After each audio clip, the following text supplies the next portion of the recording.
क्या भाजपा के पास अब नीतीश के अलावा कोई दूसरा विकल्प नहीं है? क्या नीतीश कुमार और चंद्रबाबू नायडू के आगे मोदी ने घुटने टेक दिए हैं? क्या अब डबल इंजन की सरकार में को पायलट हुए नीतीश कुमार विपक्ष का खौफ दिखाकर चलाएंगे सरकार?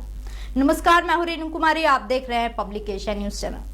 लोकसभा चुनाव के नतीजे आने के बाद नीतीश कुमार और चंद्रबाबू नायडू जनता के बीच मोदी से भी ज्यादा छाए हुए हैं। इन दोनों की चर्चा तेज हो गई है। दोनों दिल्ली की सरकार की चाबी बन गए हैं। 400 पार का दावा करने वाले मोदी भी दोनों नेता के आगे फिलहाल नमस्तक है। भाजपा की घेराबंदी थी नीतीश और नायडू पर भी। ऐसे में नीतीश कुमार एनडीए में रहे या इंडिया में, विपक्ष का खौफ बना ही रहेगा। वह दिल्ली से लेकर बिहार की सरकार को कभी भी हिला सकते हैं, क्योंकि सत्ता की चाबी की बड़ी कड़ी जो है। अब तक वह भाजपा की शर्तों पर सरकार चला रहे थे, लेकिन अब सरकार नीतीश की शर्तों पर चलेगा। नीतीश कुमार को कमजोर समझना बड़ी गलतफहमी रही है। लोकसभा चुनाव के दौरान वे काफी सुस्त दिख रहे थे। वह भाजपा के फायर ब्रांड नेताओं की तरह दौरा भी नहीं कर रहे थे। कई सभा में मोदी के सामने ही उनका जुबान फिसल गया था।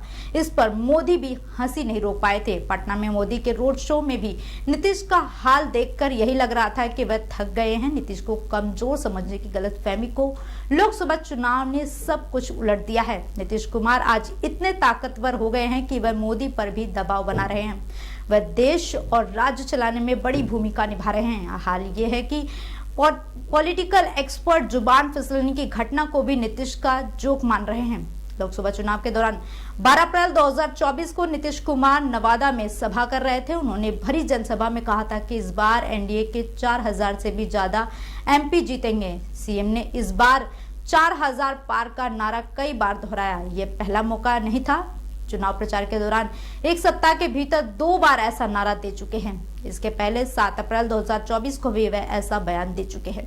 हालांकि जब भी उनकी जुबान फिसली, उन्होंने हंसी मजाक में सुधार भी कर लिया। अगर आपको याद हो तो लोकसभा चुनाव के दौरान 12 अप्रैल 2024 को नीतीश कुमार नवादा में सभा कर रहे थे। उन्होंने भरी सभा में कहा था कि इस बार एनडीए के 4000 से भी ज्यादा एमपी जीतेंगे। सीएम ने इस बार 4000 का पार का नारा कई बार दोहराया था। ये पहला मौका नहीं था। चुनाव के दौरान एक सप्ताह के भीतर बार बार वो नारा ऐसा दोहरा रहे थे। इसके पहले 7 अप्रैल को भी उन्होंने 2024 को ऐसा ही बयान दिया था। हालांकि जब भी उनका जुबान फिसला, सभी ने इसका मजाक बनाकर टाल दिया ताकि ये पार्टी के बीच मुद्दा ना बने, यानी कि आपकी बात भी पूरी हो जाए और कोई मुद्दा ना बने। 12 मई 2024 को जब पटना में मोदी का रोड शो हुआ तो नीतीश कुमार काफी मायूस दिखाई पड़ रहे थे। वह मोदी के साथ चल रहे थे, लेकिन नीतीश कुमार में ना तो ऊर्जा दिख रही थी, ना ही वह खुशी। ऐसे में लग रहा था कि वह मोदी के साथ रोड शो में खुद को कंफर्ट महसूस नहीं कर पा रहे थे। एक थके हुए नेता के रूप में मोदी के साथ चल रहे हैं और जनता इसका मतलब ही निकाल रही थी। हालांकि political expert love Kumar Mishra ने कहते हुए ये बताया कि नीतीश कुमार कमजोर, उनको समझना भूल है। वह दिखते कमजोर है, लेकिन उनका दिमाग तेज चलता है और ये कई बार ये साबित भी हुआ है। बात की जाए रैली की तो बिहार में मोदी ने जिस तरह से रैलियां की, वैसी रैली नीतीश कुमार ने नहीं की। उन्होंने सभाएं भी कम की। लोकसभा चुनाव के दौरान नीतीश कुमार की पॉलिटिकल एक्टिविटीज भी काफी कम रही है। आपको बता दें, नीतीश कुमार एनडीए से महागठबंधन में जाना और महागठबंधन से एनडीए में आने का खेल भी उनके दिमाग की ताकत को बयां करता है। फिलहाल अब नीतीश कुमार को बिहार के सीएम तक ही नहीं आंका जा सकता है, वह किंग मेकर भी भूमिका में भी आ गए हैं, वह भी मोदी जैसे लीडर को समर्थन देकर। नीतीश अब देश और राज्य दोनों चलाने वाले हैं, ये कयास लगाए जा रहे हैं। अब तो नीतीश के मंत्री भी नीतीश की ताकत पर बयान देने लगे हैं। विजय चौधरी ने भी यहां तक कह दिया है कि नीतीश कुमार साल 2005 की तरह 2024 में भी ताकतवर है। यही वजह है कि मोदी और शाह की निगाहें लगातार उन पर बनी हुई है। बताया जा रहा है कि सीएम नीतीश कुमार पर भाजपा की खुफिया नजर है। चुनाव परिणाम आने के बाद से ही नीतीश कुमार की हर गतिविधि पर नजर रखी जा रही है। कांग्रेस ने नजदीकियों की भनक लगने के साथ मोदी और अमित शाह ने खुद घेराबंदी शुरू कर दी है। अमित शाह के साथ पीएम मोदी ने भी बिहार में सफलता के लिए नीतीश को क्रेडिट देना शुरू कर दिया है। हालांकि पहले ऐसा नहीं था।